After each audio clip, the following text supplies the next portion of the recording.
À l'âge de 2 ans, elle perd 2 orteils au pied gauche broyés par un ascenseur. À 8 ans, elle entre à l'Opéra de Paris. À 22 ans, elle est première danseuse et rencontre Dieu. À 28 ans, en pleine réussite, elle quitte la scène, les projecteurs et la danse et entre pour 10 ans au Carmel. Sa mission, transmettre la beauté de Dieu par la danse, bien sûr, mais aussi par la peinture, par l'écriture, par la musique. Aujourd'hui, elle est vierge consacrée, un statut qui existe depuis le IIIe siècle dans l'Église. Mireille Nègre, bonjour. Bonjour. Je suis ravie de vous recevoir dans cette émission. C'est vrai qu'on connaît mal ce statut de vierge consacrée. Oui, c'est pas connu. Oui. Comment vous le définiriez, vous ? C'est un statut dans lequel on peut vivre vraiment une consécration totale à Jésus-Christ, qui est notre axe, qui a pris notre cœur et dans lequel on s'engage à lui donner toute notre vie. Et on est comme des fiancées promises à des épousailles, mais qui auront lieu à la fin des temps. C'est un statut qui n'est effectivement pas très connu. Vous arrivez à vous l'expliquer ? C'est pas très connu parce que il y a eu, la vie religieuse a été, voilà, c'est-à-dire que c'est à l'origine de la vie religieuse que des femmes se sont consacrées à peu près sous Constantin à l'époque ancienne. Après des époques où les personnes étaient martyrisées, les chrétiens étaient martyrisés. Et ensuite, à l'époque de Constantin, ça allait beaucoup mieux. Et des femmes ont voulu vouer leur vie comme une forme de martyr du cœur en donnant leur virginité au Christ ressuscité. Et elles ont voulu témoigner dans le monde à travers un statut, une consécration totale au Christ. Vous avez toujours été habité, vous, mais finalement depuis l'enfance, par cette envie de n'appartenir qu'au Christ, de rester vierge pour lui, une attirance claire et nette pour la pureté aussi. Oui. Chez mes parents vivaient un amour tellement extraordinaire que je sentais qu'au-dessus de ça, il n'y avait que Dieu, quoi. C'était tellement beau, c'était tellement pur leur amour, tellement absolu, que je me disais... En plus, je sentais que je n'avais pas la vocation du mariage. Alors ça me préoccupait parce que moi j'avais besoin de créer, j'avais besoin de peindre, de faire du piano, de danser. Et je me disais, il n'y a pas de place pour tout ça dans un mariage comme entre mes parents, quoi. Et puis, j'ai réalisé un jour dans une église, c'était à l'église, en rentrant d'une répétition à l'opéra, je me suis arrêtée à l'église de la Sainte Trinité. Je montais pour prendre des cours de danse chez Maître Brieux. Et puis, dans cette église, j'ai été saisie, j'avais peut-être 12 ans. J'ai été saisie par la présence, je ne sais pas si c'est le Saint-Sacrement, mais par la présence de Dieu. Et je me sentais complètement habitée par cette présence, cette paix. Et j'ai eu l'impression que Dieu voulait me prendre comme épouse, tout en laissant ma liberté totale, quoi. C'est ça qui est paradoxal, c'est qu'en même temps, il nous laisse très très libres. Et je sentais que, pour vous dire que c'était une attirance énorme par cette présence, cette pureté. Et en même temps, c'était la certitude que Dieu pouvait me donner une paix, un peu la paix que doivent ressentir les époux quand ils s'aiment beaucoup, mais que moi, je ferais l'économie de toute cette étape de passion, de recherche, de doute. Et Dieu me donnait cette paix immédiatement. Ça vous a une plénitude. Ça ne vous a jamais attiré, vous n'avez finalement jamais été attiré par autre chose. Oui, je pense que c'est ça qui était le plus fort en moi. Tout de suite était ça, quoi. Oui, oui. Alors, vous avez quitté la scène, les projecteurs, une carrière assurée, internationale. On va repartir au début.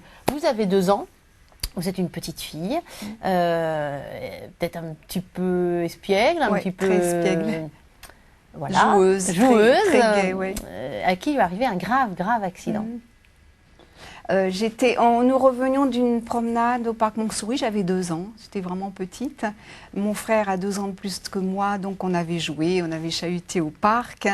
Et puis je me rappelle qu'une dame, maman m'a répété qu'une dame disait « Oh là là, on dirait des petits oiseaux, vos enfants », tellement on sautillait partout. Et quand on est remonté dans l'ascenseur, mon frère était remonté à pied dans les escaliers et puis on continuait à chahuter tous les deux. Et puis, avec cette complicité qui était entre nous, moi, j'ai voulu continuer à jouer et j'ai quitté la main de maman. Je me suis assise, j'ai allongé mes jambes à travers la grille de l'ascenseur et mon pied a été broyé par le plafond de l'ascenseur. L'ascenseur s'est stoppé, mon pied a été complètement broyé, écrasé et l'ascenseur donc était bloqué avec mon pied complètement en charpie. Vous vous en souvenez de ce moment-là? Un petit peu quand même. Un petit peu, parce que 2 ans, on n'a pas forcément ouais. beaucoup de souvenirs. Alors, la preuve de ce que nous dit Mireille, elle ne va pas nous montrer son pied, mais le chausson qu'elle portait, la chaussure que vous portiez ce jour-là, si vous bien la sortir, Mireille Nègre. Oui, voilà. Qui est une petite chaussure de l'époque, il y a même encore la chaussette à l'intérieur. Alors, le pied a été, les os ont été complètement broyés et tout. Et voilà, on a réussi à ressortir quand même plus tard à l'hôpital. Hein. Je peux la voir. Ouais. Avec cette semelle à 45 degrés, en angle droit, complètement quoi. Bloqué, oui. En angle droit, la semelle. Ouais, le pied était comme ça, quoi. Voilà. Et il y a eu tout de suite la gangrène qui s'est formée dans le pied. Et je sentais rien, j'avais pas mal. C'est ma maman qui hurlait. Et je saignais pas. Ça n'a pas saigné, mais le sang montait. C'est-à-dire que tout de suite, il y a une gangrène qui s'est formée, qui est montée dans la jambe. Et la jambe devenait noire. Et moi, j'étais toujours bloquée dans l'ascenseur avec maman qui hurlait, vous pensez. Et la jambe gauche, la jambe droite commençait à... Et les gens n'arrivaient pas à débloquer l'ascenseur, ils ne savaient pas quoi faire. Ah, c'est l'épisode d'horreur. L'épisode d'horreur intégral. Alors heureusement, ça ne s'est pas si mal terminé. Oui, les pompiers sont venus, ils se sont débrouillés à débloquer l'ascenseur. On m'a amenée d'urgence à l'hôpital des enfants malades, c'était l'après-guerre. Hein. Il y a eu plusieurs opérations. 7 opérations, oui. Vive la pénicilline. Oui, grâce à la pénicilline. Et donc, le médecin qui est venu d'urgence de Bordeaux m'a opéré. Il a sauvé la jambe. Et en plus, après, il a sauvé le pied. Et en sauvant le pied, il a même fait une espèce de sculpture de toutes les os qui étaient complètement démis, quoi. Ça correspondait plus à rien, si vous voulez. Alors, il a fait un travail d'architecture et il a réussi à ressouder, à remettre des os en place. Et c'est pas forcément les os de tel doigt, enfin bon. Et puis, total, le pied a été sauvé. Il y a juste un doigt qui a été complètement arraché avec l'articulation et l'autre qui est resté paralysé et qui a la même taille que... Et voilà, et ces 2 orteils pas normaux, on va dire, vont vous causer des souffrances énormes lorsque vous serez en train d'apprendre la danse. Et d'ailleurs, la danse, au départ, c'était juste une technique. C'est le chirurgien qui a dit que pour rééduquer, ça serait nécessaire de faire de la danse classique parce que c'est un art qui est très féminin. C'est mieux que du sport, quoi. Sans ça, vous ne seriez jamais partie dans la danse, sans doute. Non. Alors qu'en fait, on s'est rendu compte assez rapidement que vous aviez un réel talent pour ça, à tout niveau. Rien que quand je vous regarde, là, assise, vous êtes assise comme une danseuse, très droite, très gracieuse. Ça me donne des complexes. Ça me donne des complexes. Des formations professionnelles. Avec ce port de tête. Alors, il y a eu la discipline de l'Opéra de Paris, assez rapidement. Alors, à 4 ans, mes premières pointes. C'est-à-dire 2 ans après... Il n'est pas tout neuf, ce chausson de danse. Hein. On a obéi au chirurgien et on m'a fait faire de la danse. Je dansais le petit chaperon rouge à la salle Pleyel, une chorégraphie qu'on a faite pour moi à l'âge de 4 ans. Et voilà mes petits chaussons. Les petits chaussons de danse qui ont bien servi. Qui ont bien souffert aussi. Ils ont bien servi. Il y avait mon petit pied accidenté dedans, voilà. Et j'étais bien contente. Il a fallu faire, pendant toute votre vie de danseuse, avec ce handicap, il a fallu combler, trouver des chaussons, les adapter, leur mettre du coton au bout pour essayer d'adapter la douleur. Il a fallu inventer pour combler l'espace qui manquait dans les pointes. Quoi. Travailler plus dur qu'encore les... Dieu sait si c'est dur, l'Opéra de Paris, mais travailler encore plus dur que les autres. Heureusement, être plus doué aussi peut-être, ce qui a pu aider... un petit peu. J'avais beaucoup de facilité. Il faut dire que j'avais beaucoup de facilité. C'est pour ça que Serge Liffard m'a beaucoup encouragée. Il m'a pris, il a voulu cacher le pied. Il a voulu que personne ne se rende compte à la visite médicale de mon accident parce qu'il trouvait que j'avais tellement d'aptitude pour la danse, quoi. Et puis, du coup, j'ai été prise et puis je suis montée tout le temps en tête avec Noëlla Pontois. Enfin, mais vous n'avez pas eu d'enfance à côté de ça? Non, j'ai pas eu d'enfance. C'est maintenant que je vis mon enfance. Très bien. Mais c'est vrai que vous avez toujours été dans un système de concours, un système de concurrence. Oui, très dur. Puis des responsabilités, parce on dansait déjà des rôles. Dès l'école de danse, on était déjà sur scène. On avait déjà des responsabilités devant la salle de l'opéra, qui est vraiment assez impressionnant quand même. Et là, il ne fallait pas se tromper, il fallait retenir les rôles. Donc, on était déjà... très adulte, finalement. Adulte, formaté. Très adulte, ouais. En tout cas... très responsable. Comme adulte. Qui dit pas d'enfance, dit pas d'adolescence. Et on vivait dans la terreur, quand même. On vivait dans la terreur parce qu'on pouvait se faire renvoyer pour n'importe quoi. On ne pouvait être renvoyé du jour au lendemain de l'opéra si on vient en retard, si on chahute trop. Donc, ma sœur me disait tout à l'heure en m'accompagnant, m'a dit donc, hein, maintenant tu es vraiment un ange, mais quand tu étais du temps de l'opéra, j'étais vraiment impossible à vivre. Alors, au fur et à mesure, il y a toute cette discipline du corps qui s'est mise en place. Il y a aussi une discipline de l'âme parallèlement qui s'est installée. Et assez rapidement, vous avez été confronté à un dilemme qui était qu'il y a beaucoup d'érotisme dans la danse et que vous vouliez absolument le fuir.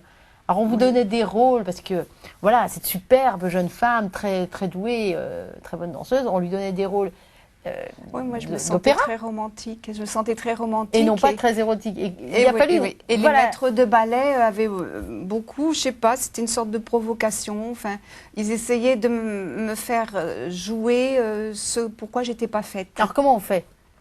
Ben, j'avais des problèmes, des tas de problèmes de conscience et j'étais pas contente et j'en parlais avec mon frère qui était un confident, tout ça. Et c'était un petit peu mon prêtre, mon frère. Alors, pendant passer des nuits, des fois, je l'embêtais, enfin, et je lui disais tous mes tourments que je vivais à l'opéra. Alors, il me rassurait, enfin, on avait des discussions formidables, quoi. Il n'y a pas eu que la danse, hein, parce que vous avez été repéré assez vite par des photographes. Oui. Il y a eu des couvertures de magazines, oui. Il y a eu du cinéma aussi. Une période assez exaltante, oui. Finalement. À l'opéra, j'étais la première à qui on a demandé de tourner des films. Et ça n'existait pas à l'époque du tout. Et j'ai paru dans énormément de magazines, fait même des couvertures, j'ai tourné beaucoup de films, beaucoup de publicités. C'est quoi votre meilleur souvenir de film? Le Ballon rouge avec Albert Lamoris, très poétique. Mais Le petit garçon de l'ascenseur, c'était le premier film de Pierre Granier de Fer. C'était très, très poétique, mais j'ai des mauvais souvenirs aussi. Des mauvais souvenirs comme par exemple? Parce que dans le contrat, il n'était pas prévu une scène sur laquelle j'étais confrontée, c'est-à-dire que tout d'un coup, on était au studio Billancourt et nous devions tourner une scène sur laquelle moi je devais apparaître en sortant du tapis, en jouant avec le petit garçon, et je devais apparaître le torse nu. Les seins à l'air et le provoquer de la sorte, quoi. Et c'était pas signé dans le contrat. Et puis, je pensais que ça allait passer comme une lettre à la poste, mais là, ils ont été ennuyés parce que je me suis enfermée dans ma loge et j'ai refusé de tourner cette scène. Parce que ça me choquait. Et ça ne s'est jamais fait. Parce que ça provoquait et que je voulais pas provoquer. Et ma petite maman était très malheureuse, elle savait plus quoi faire parce qu'il y avait les producteurs qui pestaient dans les studios parce que l'argent, les minutes, ça comptait de l'argent, quoi. Et en attendant, moi j'étais dans la loge enfermée, non, je voulais pas. Fidèle à votre ligne. Oui. Et tant pis si ça coûte cher. Bah oui, ça m'était égal. Et du coup, ils ont fait, on a fait un petit accord et le metteur en scène, il dit, bon, bah écoute, tu seras habillée là et il y aura juste dans le dos où on te tournera, tu seras dégrafée dans le dos. Mais symboliquement, ça voulait dire la même chose, mais un petit peu moins quand même, quoi. Donc vous avez accepté? J'ai fini par accepter et puis ils se sont dit qu'ils ne me reprendraient plus jamais de leur vie. Ça, c'est sûr que Pierre Granier de Fer m'a jamais repris après. Et peut-être les producteurs non plus. Et puis voilà, ça me met une croix dessus, quoi.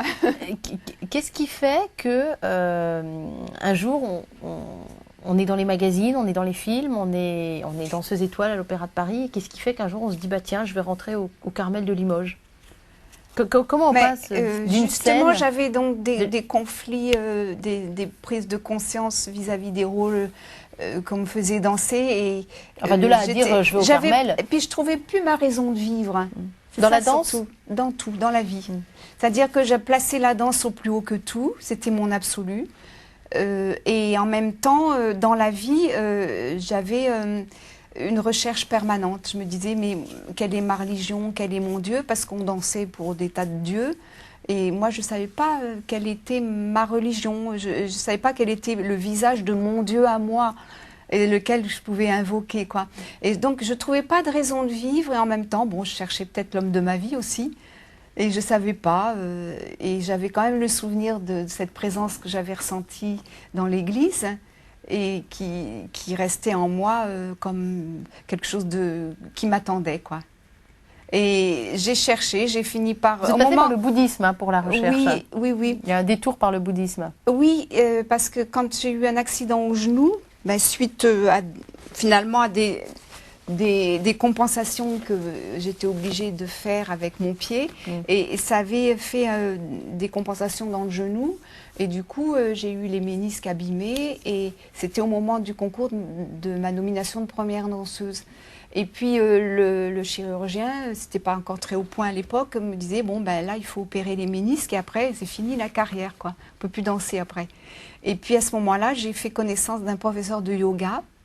Je sentais qu'à travers le yoga, et à l'époque c'était pas la mode, hein, il était unique. C'était Raymond Lambert. C'était le premier professeur de yoga en France, je crois. Et ça vous a aidé à retrouver finalement le contact avec votre corps? Immédiatement, parce que comme il y a des positions qui sont à l'inverse de la danse classique, du coup, le genou, ça a fait travailler dans l'autre sens et ça a remodelé certains ligaments et ça a compensé, ce qui fait que j'ai retrouvé toute ma capacité. Alors ça, on parle du physique, mais si on parle de l'âme, parce qu'il y a eu le yoga et ça a enchaîné avec le bouddhisme. Ouais.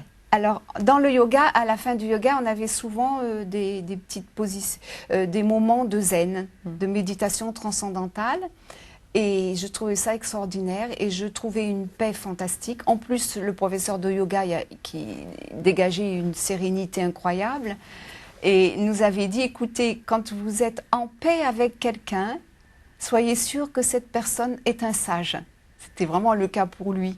Puis je le ressens maintenant pour un père spirituel, enfin pour des gens comme ça. Mais donc je ressentais un espace extraordinaire en moi-même à travers la méditation transcendantale. Je sentais que nous sommes habités par un esprit, par une vacuité immense qui est plus vaste que l'extérieur. Donc on a des capacités en nous plus grandes que le monde qui nous entoure. Et je sentais un appel à une plénitude, mais en même temps que le bouddhisme ne me donnait pas à travers sa philosophie et que aucune autre religion n'arrivait à combler. D'où le retour finalement à votre religion. Voilà, à travers des lectures. D'origine. Voilà, à travers des lectures, diverses lectures, Sainte Thérèse d'Avila, la poésie de Saint Jean de la Croix. Les évangiles. Les évangiles. Et là, j'ai eu un coup de foudre pour la personne du Christ qui s'est révélé être pour moi l'homme, ma raison de vivre. À partir de ce moment-là, l'idée d'entrer... L'homme que je pouvais aimer. L'idée d'entrer... Pourquoi le Carmel ? Parce que j'ai connu Sainte Thérèse d'Avila, dans les écrits de Sainte Thérèse d'Avila, j'ai donc connu l'ordre du Carmel, j'ai connu la spiritualité du Carmel à travers les écrits de Sainte Thérèse d'Avila, les demeures intérieures, tout ce château qu'elle a conçu à travers ses écrits, et c'est exactement ce que je ressentais dans le yoga, c'est-à-dire une vacuité, mais elle mettait en forme à travers une habitation, et des demeures et des espaces et puis des dimensions et des échelles de valeurs et jusqu'à ce qu'on arrive à la plénitude, à la rencontre avec Dieu et l'union avec Dieu absolu. Donc c'est l'esprit du Carmel. Quand vous êtes entré au Carmel, à Limoges, ça a été très très mal compris dans votre entourage. Oui, bien sûr. Notamment par votre papa. Oui, bien sûr. Pourquoi bien sûr ? Il faut le comprendre, le pauvre. Il avait misé sur l'opéra, il pensait que j'allais avoir une carrière brillante. Et puis tout d'un coup, je tournais le dos à ça, quoi. Je suis rentrée au désert. Après les feux de la rampe, j'ai eu besoin... je suis un petit peu comme mon papa, d'ailleurs. J'aime bien les extrêmes, tout ou rien, comme dit Saint Jean de la Croix. Et ce tout ou rien du Carmel qui m'est apparu avoir des significations qui me correspondaient, quoi. Alors votre papa, il a fait quelque chose de très touchant, c'est qu'il vous a apporté un cadeau un jour. Lui qui n'était pas croyant. Oui. Votre papa, est-ce que vous voulez bien nous montrer ce cadeau ? Quand j'ai prononcé mes vœux, quand j'ai pris les premières années, il venait pas du tout au Carmel. Parce qu'il était trop choqué. Et il était très malheureux. Hein, vous aussi, vous étiez malheureuse que lui ne vienne pas ? Bah oui. Parce que résultat, vous ne l'avez pas vu. Oui, je ne l'ai pas vu pendant 3 ans. Et au moment de la profession temporaire, il avait ciselé une croix qu'il avait sculptée avec vraiment une dose d'amour quand même. Alors que lui, il en voulait beaucoup au Christ de m'avoir de m'avoir détourné de l'opéra, de ma carrière brillante et tout, du cinéma, enfin tout ça, et de tout ce qui pouvait le faire rêver. Et il a sculpté, voilà, ça me fait pleurer quand je le vois parce que ça représente une énergie et puis de l'amour, quoi. Du labeur, du temps. Du labeur, oui. Puis c'est une preuve d'amour formidable. C'est une croix devant laquelle vous priez aujourd'hui? Oui, je l'ai. J'aime bien la toucher et la voir. Combien de temps vous priez, vous qui êtes vierge consacrée? Est-ce qu'il y a un temps de prière? Il y a des temps de pas prière. Obligatoire, Oui. mais vous voyez. Comme les religieuses dans les couvents, comme les prêtres, le cardinal Lustiger, au moment de la consécration, nous a donné 3 insignes, c'est-à-dire qu'il nous a donné le bréviaire, qui est la prière du temps liturgique, où nous sommes tenus de le suivre comme les religieuses dans les couvents, toutes les religieuses, les prêtres, les moines, enfin tout ça. Et on est tenus de lire tous les jours les temps de prière, quoi, la liturgie. Et puis il nous a donné l'alliance pour que nous sommes promises une alliance de mariage. À la main droite, je l'ai mise là, parce que j'ai eu mal au doigt, j'ai eu un accident. Mais c'est à Bah, gauche normalement, c'est une alliance, quoi. Donc c'est parce que c'est l'épouse du Christ. L'épouse du Christ, voilà. Et puis il nous a donné un cierge allumé, un grand cierge allumé, comme quoi nous sommes tenus de garder allumé notre foi. Que notre foi reste allumée jusqu'à la fin de nos jours. Quand vous êtes entré au Carmel de Limoges, vous êtes passé de la discipline de la danse à la discipline religieuse, la discipline du Carmel. Vous avez arrêté totalement ce qui était votre raison de vivre, c'est-à-dire danser. Mais c'était plus tellement ma raison de vivre, c'est ça justement. C'est paradoxal.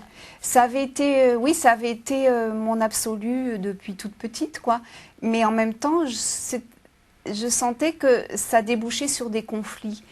De continuer à danser avec autant d'absolu, avec autant de générosité, autant d'intégrité, ça débouchait sur des conflits à cause des rôles qui ne correspondaient pas toujours, qui n'étaient pas toujours qui n'étaient pas d'ordre sacré, si vous voulez. Mais passer d'une discipline à l'autre, finalement, c'était un choix un peu spécial aussi. Vous saviez que vous vous enfermiez malgré tout. Mais ça, c'est parce que l'Église... Au début, j'avais demandé de rester danseuse. Et l'Église danseuse et carmélite. Pas forcément carmélite. Disons que je suis rentrée au Carmel parce que je ne pouvais pas rester danseuse dans l'église et être religieuse. Il n'y avait pas d'ordre religieux pour artistes danseurs, quoi. C'était ça que je voulais essayer même de fonder à la limite. Je disais, Sainte Thérèse d'Avila, elle a réformé le Carmel, on pourrait fonder un ordre artistique dans l'église avec une forme de louange de Dieu par la danse. Et puis, c'est avéré que ça n'existait pas. Et c'était un petit peu mon but en sortant du Carmel, de créer ça. Mais alors, parlons des 10 années au Carmel quand même. Vous en gardez quels souvenirs? Ça a été des années dures, des années lumineuses, des années... Les 3 premières années, c'était merveilleux. J'étais très portée parce que je vivais dans une communauté avec des personnes qui, comme moi, ont le même axe, c'est-à-dire sont consacrées au Christ, dont c'est l'amour, dont c'est l'époux. Oui, mais complètement figé physiquement aussi. Alors après, comme dans la liturgie, nous chantions que je danse, Seigneur, autour de ton autel, je voyais que je ne le réalisais pas, donc je disais que ça posait un problème, quoi, de nouveau. Donc c'est la liturgie qui me renvoyait, la parole de Dieu me renvoyait à la danse. Parce qu'il est beaucoup question de danse quand finalement on regarde un peu la Bible et les évangiles. Et dans Sophonie, Sophonie nous dit « Dieu danse en toi avec des cris de fête ». Et puis André Chouraki traduit le terme « adorer » dans la Bible comme le terme « adorer » pour lui, ça veut dire danser. Donc toutes les fois où dans la Bible il est question d'adorer Dieu, et bien en même temps il est question de danser Dieu. Donc il y a une forme de louange, danser, une forme de louange. Mais en même temps, évidemment, il y a beaucoup de formes de danse dans la Bible aussi. Il y a la danse des bals, qui n'est pas une danse sainte, quoi. Il y a des danses de refoulement qui sont l'inverse, quoi. Qui sont des danses de trahison. Quand Moïse descend et puis qu'il s'aperçoit qu'on danse autour du veau d'or, c'est sûr qu'il y a vous voyez, il y a des formes de danse qui ne sont pas compatibles, quoi. Alors, la danse de Salomé. Oui, bien sûr. Voilà. Les 3 premières années, c'est génial. C'était- Qu'est-ce ouais. qui s'est passé après? Ben, après, justement, ben, mon physique, comme j'étais habituée à me nourrir en fonction de l'effort à fournir, je finissais par devenir anorexique parce que j'avais plus de raison de me nourrir en fonction d'un effort particulier en danse. J'étais habituée à ça depuis toute petite, quoi. Et du coup, ben, j'étais devenue anorexique. J'arrivais plus à manger ni à boire et c'était inquiétant, quoi. Et on le voyait pas trop sous la robe de bure parce qu'on est très enveloppé, quoi. Mais c'était vraiment, vraiment inquiétant. Et puis, et comme je vous disais, la Bible me renvoyait, mes lectures me renvoyaient tout le temps à la danse. Alors je me disais, c'est pas, j'ai choisi le Christ, mais j'ai pas choisi cette forme de vie-là. C'est peut-être pas ma voie, quoi. Une sorte de guerre sainte sur soi-même qui doit Ouais. s'opérer dans ces moments-là. Ouais, c'était très dur. Et puis après, je me suis rendu compte, à travers des lectures qui nous étaient fournies, je me suis rendu compte que le Concile Vatican II avait remis en vigueur le statut de Vierge consacrée en plein monde, qui est ce statut antique d'avant la vie religieuse. Et ça permet à des religieuses de pouvoir vivre en plein monde une vocation consacrée au Christ, dans la chasteté absolue, et en même temps de vivre une vocation artistique, pourquoi pas, quoi. Alors toute cette histoire, vous l'avez racontée dans Choix et secrets d'une vie, Ouais. Mireille Nègre, aux éditions Atlantica, avec une préface de Monseigneur Jean-Michel Ouais. Di Falco, qui est très jolie parce qu'il parle de la cigale et la fourmi. Ouais, Il dit, moi c'est je vrai. préfère largement la cigale. Que la fourmi, elle amasse, et puis finalement, elle se distrait pas beaucoup. Oui, Et c'était très beau. Il parle de vous. Vous avez sélectionné un passage de ce livre. Est-ce que vous voulez bien nous le lire? Alors, Si vous permettez que je mette mes lunettes. Mireille Nègre, mais allez-y, prenez votre temps. Nous l'avons. Mais c'est une prière que je fais à Dieu, Une prière Voilà. que vous redites souvent ou... que je pense D'accord. profondément. Dieu d'amour, tu nous emportes au-delà de la connaissance, au-delà du sensible, plus loin que nous ne pourrons jamais le savoir. Ô redoutable Dieu des puissances désarmées, tu nous étreins pour nous grandir, tu n'ôtes que pour donner encore. Pourquoi il m'a rendu la danse? Il m'a demandé de la enlever, mais il nous la redonne. Tu ne caches que pour révéler, et la mort est à l'aurore de la vie. Tu t'échappes et cependant tu es encore là. Tu gardes le silence et pourtant j'entends ta parole, Dieu d'amour. J'aime ta parole qui se fiche en mon cœur et chemine avec moi. J'aime. C'est Jérémie qui dit ta parole se présentait à moi, je la dévorais car c'est ton nom que je portais. C'est Jérémie qui dit ça. Et je pense que ta parole qui est claire et les simples comprennent aussi, il est dit dans les psaumes. Donc, comme dit le psalmiste, et les simples comprennent ce qu'ils ne connaissent pas encore. Avec toi, j'aime le désert qui fleurit déjà dans le ciel et sur la terre.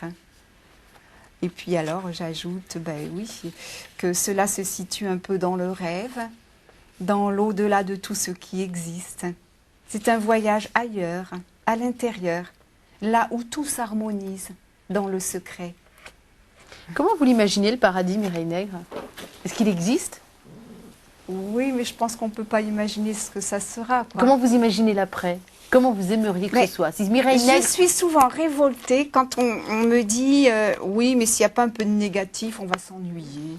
Parce que la vie, le paradis, ça doit être une source d'ennui, enfin tout. Oui, parce qu'on imagine ça comme un endroit un peu éthéré où il y a des petits anges qui volettent et puis les Oui, fleurs qui et poussent. puis que des fleurs et tout. Ça dit, Mais c'est je très joli, suis les fleurs qui persuadée poussent. que dans ce qui est bien, que dans ce qui est beau, que dans ce qui est harmonieux, il n'y a pas de quoi s'ennuyer, vraiment. Vous avez perdu votre maman il y a 2 mois. Ouais. Ça vous a fait... Vous avez beaucoup accompagné Ouais. sur la fin de sa vie. Oui. Mais vous perdez cette maman, vous êtes triste évidemment, mais vous l'imaginez où? Vous l'imaginez comment? Vous imaginez la revoir? Ben, j'imagine des choses. Hein. J'imagine d'abord qu'elle a dû prendre la main de mon papa qui devait traîner dans les couloirs du purgatoire et qu'elle a dû l'emmener un petit peu plus haut. Et je pense parce qu'elle était tellement positive, toujours très gaie, amusante. Et je pense alors que mon papa était souvent très négatif. Hein. Et c'est pour ça qu'ils se complétaient, quoi. Elle était croyante, votre maman? Ouais. Oui. Oui, oui. Donc Même elle si prend elle ne votre père. pratiquait pas d'une façon assidue, mais elle était vraiment croyante. On Elle était prend très votre proches. père au passage. Ouais. Et elle l'emmène plus haut que là où il traînait, quoi. Vous espérez les revoir un jour. Oh oui, ouais, j'espère. Vous y pensez souvent à votre propre mort? Est-ce que c'est un sujet qui, voilà, qui vous concerne pour l'instant ou c'est encore un peu tôt Vous avez quel âge, Mireille Nègre? Ça se dit pas. Oh, même une ancienne religieuse, elle a ces, Mais non, non, non, ça se dit pas. Je suis coquette. ces coquetteries-là? Oui. D'accord, très Vous bien. savez pas qu'on vous dise non, hein? Non, j'aime pas qu'on me dise non. Non, mais maman, oui, je pense beaucoup à mes parents, quoi. Et à votre propre mort, alors, est-ce que c'est quelque chose qui de temps en temps vous traverse? Vous Ben, inquiète? je pense qu'on meurt un petit peu tous les jours, hein. On a souvent des moments de mort dans notre quotidien qui fait qu'on meurt déjà un peu. Moi, je meurs un peu tous les jours depuis toujours, hein. Depuis la naissance, oui. Oui, finalement. On a souvent hein, des rendez-vous avec la mort, je pense. Mais la vie est plus forte. Je pense que ce qui est merveilleux, c'est de sentir que dans tous les moments où j'ai vécu comme des impasses, il y a toujours eu une issue, alors que c'était des fois inespéré. J'ai toujours trouvé une issue, une porte de sortie, une lumière qui fait que les remparts éclatent. Comme par exemple, lorsque vous avez pris la décision de quitter le Carmel, vous aviez toujours su que vous n'y resteriez pas finalement toute votre vie, hein. Même en entrant, vous saviez déjà que... Je ne sais pas trop en entrant. c'est quand même dit dans votre livre. Oui, hein, c'est-à-dire que c'est contradictoire un petit peu tout ça. Parce que quand c'est complexe, c'est bien plus complexe que ça, bien sûr. C'est complexe, c'est bien pour sûr. ça qu'il faut l'écrire avec du recul, parce que quand je suis rentrée, je suis allée au cimetière de nos sœurs, et j'ai tout de suite pensé que je serais enterrée là. Vous voyez? Donc j'étais engagée, mais j'étais engagée vis-à-vis du Christ, de la personne du Christ. C'est après que j'ai été labourée par la parole de Dieu, par l'Esprit Saint, qui m'a travaillé, qui m'a dit non, non, tu te trompes, tu ne dois pas rester là. Ça a été dur de prendre la décision au bout de 10 ans de quitter le Carmel? Ben oui, forcément, parce qu'il n'y avait rien de tracé et que je ne savais pas ce qu'allait advenir. D'ailleurs, il y a eu une période très très difficile Très après dure. le Carmel. Hein. Oui, très dur. Mais en même temps, j'ai toujours trouvé des personnes qui m'ont aidée, qui ont permis que je trouve mon chemin. Parce qu'il fallait retrouver de quoi vivre. Oui, oui. Il fallait retrouver une manière de vivre aussi. Une manière de vivre. Puis un soutien à tout point de vue, quoi. Et puis savoir comment mettre finalement ce que vous vouliez faire depuis toujours, la danse au service de Dieu. Oui. Et heureusement, j'avais écrit dans un livre que Jacques Chancel a fait connaître lors du Grand Échiquier. Et ce livre s'appelait « Je danserai pour toi ». Et j'avais soumis mon désir de créer des galas, justement, pour témoigner de ma foi.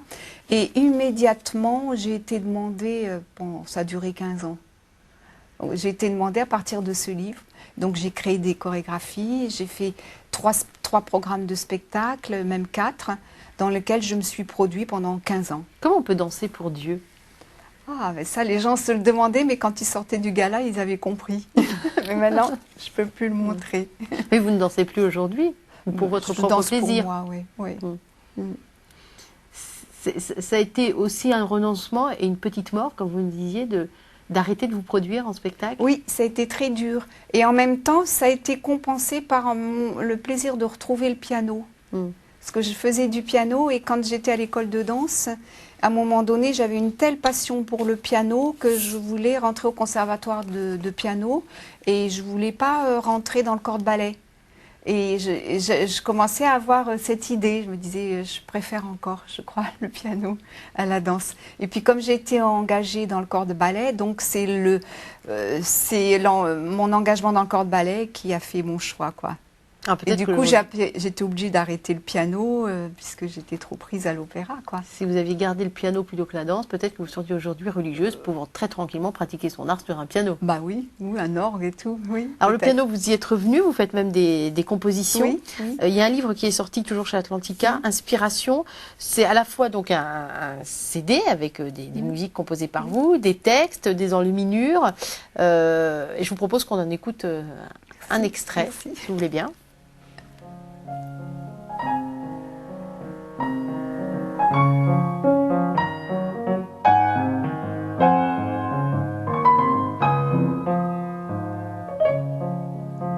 Sonate numéro 1.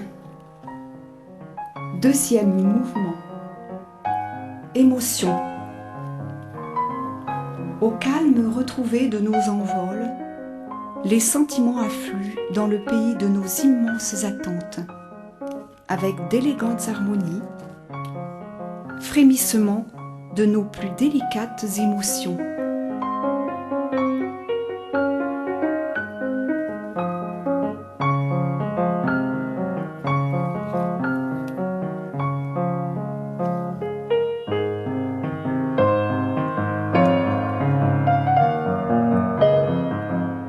Et alors, on peut écouter tout en regardant le livret où vous avez aussi peint, parce qu'il y a la musique, mais il y a la peinture aussi. C'est finalement une artiste assez complète. Et moi, ce que j'appelle les enluminures, mais vous appelez peut-être pas ça comme ça. C'est des enluminures. Des enluminures, d'accord.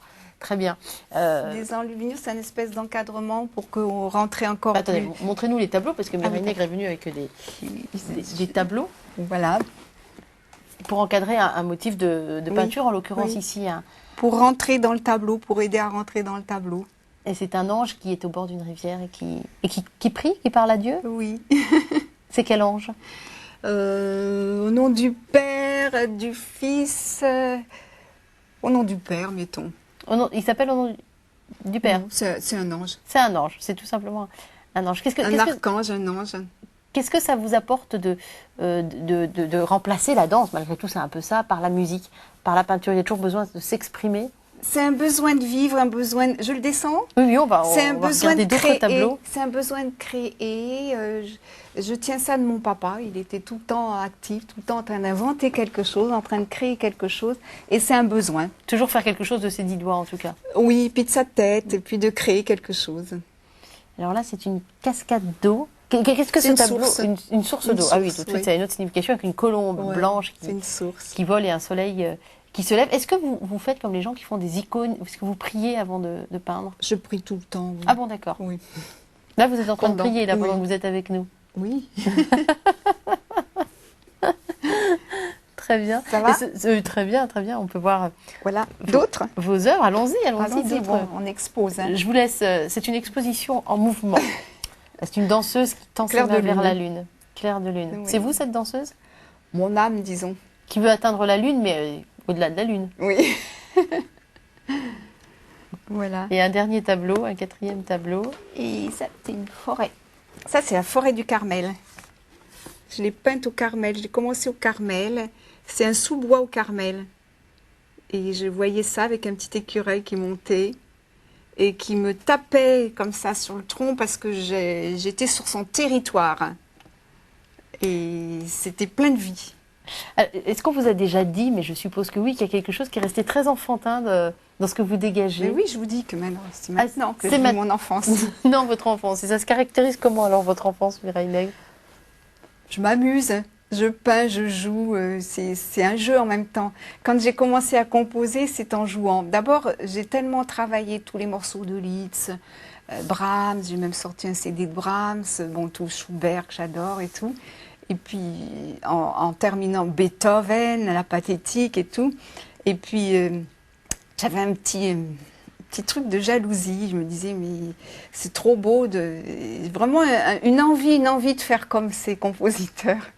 Et un jour, je me suis amusée à composer une petite phrase, ensuite d'habiller de la main gauche, et puis de fil en aiguille. Et puis maintenant, j'ai un répertoire qui dure 2 heures. Avec je sais pas, un récital au bout? Est-ce que Ben, peut-être si j'ai pas trop peur, mais j'ai tellement peur en public. le public vous connaissez pourtant? Oui, mais au piano, c'est pas la même concentration, c'est pas du tout le même track. C'est différent, je sais pas, peut-être. Est-ce que ça vous Mais manque? en tous les cas, là, je vais composer, je vais faire des enregistrements pour 2 CD entiers, pour 2 heures de composition. Mais les gens qui vous ont vu danser dans des églises ou sur des scènes ont peut-être une attente de ce côté-là, de se dire, voyons ce qu'elle donne au piano, voyons ce que ça... Oui, je sais, oui. Et vous auriez, ça vous manque ce contact avec le public? Avec la lumière, avec les projecteurs? Je pense pas, parce que j'ai toujours aimé le travail solitaire. Finalement, j'aime mieux le travail de préparation, le travail de perfectionnement. Parce que sur scène, quand on a les projecteurs et qu'on est en face du public, on est toujours un petit peu obligé de tricher. C'est-à-dire que si on fait une faute, on est obligé de de tricher, de passer par-dessus, de ne pas le montrer. Et ce petit côté de tricherie, moi j'aime mieux travailler dans la solitude et me reprendre et perfectionner. C'est pour ça que j'aime bien faire des enregistrements, parce que je peux me reprendre si je ne suis pas contente. Je ne suis pas obligée de tricher, quoi. Quelle est la place du doute dans votre vie? Mais par contre, j'aime bien que ça aboutisse pour le public. Mon travail solitaire aboutisse à quand même un don au public. Vous voyez? Oui, pardon. Alors, non, pas du tout. Et quelle est la place du doute dans votre vie, Mireille Nègre? Je doute pas de Dieu, mais... Jamais, jamais, jamais. J'ai pas l'occasion de douter de Dieu, mais c'est surtout par rapport à mes choix que j'ai des doutes des fois par rapport... Bon, j'ai eu des doutes par rapport à mon cheminement, mais maintenant que j'ai choisi, je suis libérée de ces doutes-là. Voilà, et ça, c'est une grande libération de ne plus avoir à s'occuper de trouver sa voie. Une fois que c'est fait, on suit jusqu'au bout et on n'a plus besoin de réfléchir sur soi, quoi. Sœur Mireille du cœur immaculé et transpercé, c'était votre nom? Oui. Au Carmel, Sœur Mireille du cœur immaculé et transpercé, Oui. c'est... Complémentaire. Oui, puis c'est fort, c'est pas Oui. anodin. Oui. Il reste quoi de cette sœur aujourd'hui, chez vous? Tout, c'est la même. C'est la même. Mais quand j'ai choisi ce nom immaculé et transpercé, c'est très curieux parce que quand j'ai créé mes spectacles, j'ai chorégraphié tout le Magnificat de Bach que je donnais en entier. Et tous les versets du Magnificat de Bach, quand je les avais chorégraphiés, et c'était très très difficile au point de vue endurance. Et j'avais l'impression de jouer le personnage de Marie, Marie jouait le personnage du Christ. Donc il y a cette espèce d'interférence comme ça qui était très porteur. J'étais complètement habitée par le désir de vivre les sentiments que Marie pouvait connaître par rapport à son fils. Il y a quelqu'un dont j'aimerais que nous parlions, quelqu'un que vous avez eu la chance de rencontrer, il s'agit de Marthe Robin. Vous avez pu rencontrer cette grande dame. Oui, oui. Ça a été quoi cette rencontre? Ça a représenté quoi dans votre vie? Comment ça s'est passé déjà? Qu'est-ce qu'elle vous a dit? Oui, quand je cherchais ma voix au Carmel et que j'étais sur le point de ne pas prononcer les vœux définitifs, le père Marie-Dominique Philippe, qui était très intime avec elle... un grand dominicain qui a créé la communauté Saint-Jean. Oui, et il m'a donc il m'a fait rencontrer Marthe Robin. Et je suis restée plus d'1 heure avec elle, dans l'obscurité. Et c'est très curieux parce qu'elle avait un peu la voix de ma maman. C'est-à-dire une voix très fraîche, comme maman a toujours une voix très claire comme ça, comme une source d'eau. On ne peut pas donner d'âge. Elle avait une voix un peu enfantine d'ailleurs. C'était impressionnant comme rencontre? Très. Surtout ce qui était impressionnant, c'est qu'on était dans l'obscurité et puis elle était stigmate. Et comme elle était aveugle, elle ne pouvait pas du tout voir la moindre clarté. Et donc, je la voyais je la devinais dans l'obscurité sur son lit. Elle était en lotus. Et elle m'a dit des choses extraordinaires, d'une lucidité extraordinaire. Pour une mystique, elle avait un réalisme étonnant. C'est surtout ça qui m'a frappée. C'est qu'elle devinait des choses que je vivais, que je pouvais ressentir, mais d'un profond réalisme. Alors que c'est une mystique éperdue, quoi. Elle vous a aidé pour le chemin à suivre? Énormément. Elle vous a donné des conseils? Beaucoup. Elle m'a dit qu'elle pense que j'avais quelque chose à trouver, mais elle ne savait pas me dire dans quel ordre je devais aller. Et puis voilà, après ça s'est trouvé que le statut de Vierge consacrée s'est remis en vigueur et le cardinal Lustiger me l'a accordé en 1986. Aujourd'hui, Marthe Robin, elle est partie depuis longtemps. Oui. D'ailleurs, qu'est-ce que vous avez retenu de cette grande femme? Qu'est-ce qu'elle vous a appris pendant cette heure, à part ce qu'elle a pu vous dire sur vous, mais... Une espèce de simplicité dans la foi. Je me rappelle que elle m'a expliqué qu'elle admirait énormément les fleurs, des choses toutes simples de la vie. Et que pour elle, elle voyait Dieu, elle voyait Jésus dans une fleur, un champ de pâquerettes et tout. Très simple, très très simple, une simplicité. Quand vous êtes sorti du Carmel, peu de temps après, vous avez voulu reprendre la danse et vous dites, j'ai prié Dieu de faire taire ma douleur ou plutôt de me donner le courage de la traverser. Oui, Dieu est un époux parfait. Oui. Ça a été si dur que ça? Ben oui, parce que quand j'ai commencé la danse à l'école de danse, et même plus petite, bon, je reprenais à zéro, mais là, j'avais le sentiment de reprendre en dessous de zéro. C'est-à-dire qu'il fallait, rectifier des tensions, des déviations, des déformations qui ont été faites dans le froid, qui ont été faites dans l'arrêt, etc. Et ça a été encore plus dur que de commencer à zéro. Mais en même temps, comme le corps a sa mémoire, donc je me rappelais par expérience de tout mon acquis. Donc je savais très bien qu'en travaillant, en faisant tel geste, tel mouvement, j'allais récupérer telle énergie et que même si au bout de la douleur, je savais par expérience où ça pouvait aboutir, quoi.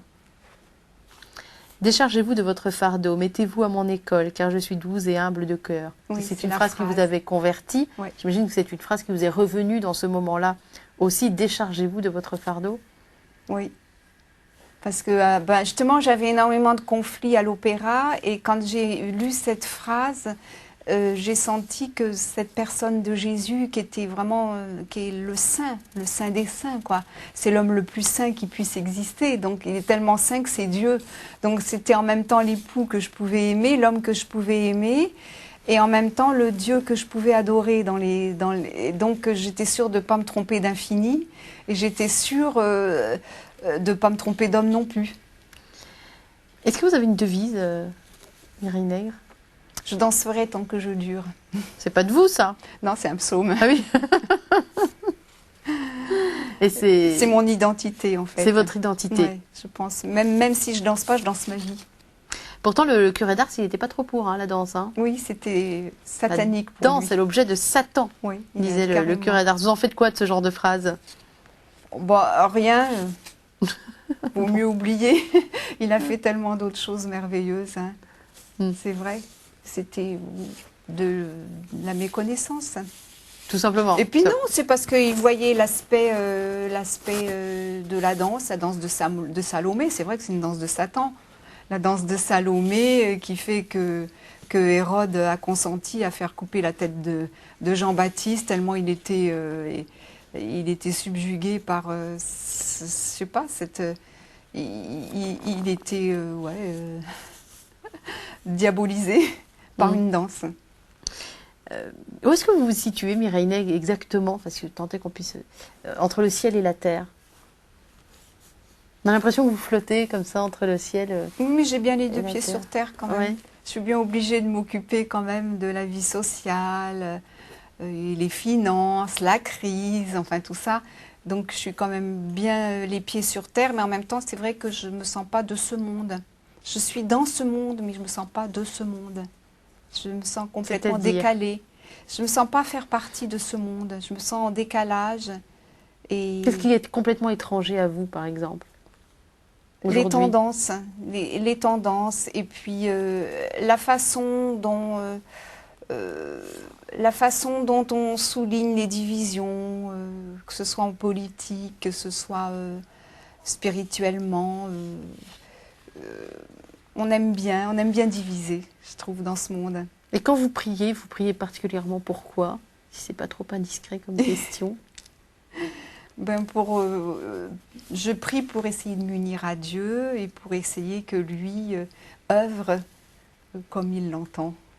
Voilà, et qu'il gouverne un petit peu nos cœurs, parce que c'est un bon gouvernant, je pense.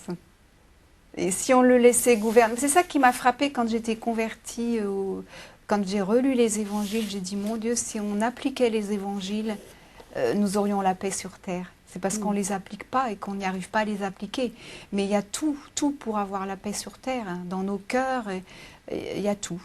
Tout est dit pour que nous puissions appliquer vraiment l'amour avec la perfection la plus totale, quoi. Même l'amour des ennemis. Donc, On a l'impression, quand on vous écoute, que depuis toute petite, vous êtes finalement, et en faisant votre parcours, qui a changé plusieurs fois de direction, mais toujours tendu vers un but, on a bien Oui. compris, qui est Jésus. Vous êtes dépouillé au fur et à mesure de plusieurs peaux, la peau de l'enfance, la peau de la danseuse, la peau de la Oui, carmélite. Et ce dépouillement, il pourrait continuer encore aujourd'hui? Oui, bien Ça pourrait sûr. être quoi la prochaine étape? J'en sais rien parce que, disons que je suis surtout, j'essaye d'aller de l'avant en essayant d'être fidèle à ma conscience et c'est toujours une ligne droite. Et dans cette ligne droite, je pense que le passé est présent. C'est-à-dire que toutes nos peaux sont là, quoi. Il y a tout le vécu reste inscrit et je pense qu'on nous faisons ce que nous serons. Et nous faisons notre corps ressuscité, nous le faisons en nous dépouillant, mais en même temps en ayant vécu tout ce qu'on a vécu. Et je pense que c'est ça qui fera notre corps de lumière et qui fera que tout ce que nous avons vécu ressurgira en beauté, quoi. Un corps de lumière, c'est un corps dansant? Oui, Forcément. forcément, oui. Forcément. Qu'est-ce qu'on peut vous souhaiter pour la suite, Mireille Nègre, qui est restée sur un pied qui était en pointe pendant toute l'émission? Je suis bien avec une danseuse, il n'y a aucun doute. Les pieds sont restés en pointe. Qu'est-ce qu'on peut vous souhaiter, Mireille Nègre, pour la suite? Bien, je sais pas, d'être un petit peu soutenue dans ce que je crée en ce moment, mes œuvres au piano, d'avoir un petit peu de soutien. C'est ça que je souhaite pour que ça reste pas dans l'ombre. Même si je travaille dans l'ombre, c'est quand même fait pour être vu, quoi. Voilà, c'est fait pour... c'est pas pour rester sous le boisseau, quoi. Voilà. C'est pour être sur la colline. Oui. Merci infiniment, Mireille Nègre. Et bonne Merci. continuation. Merci. Au revoir. Merci, Emmanuel.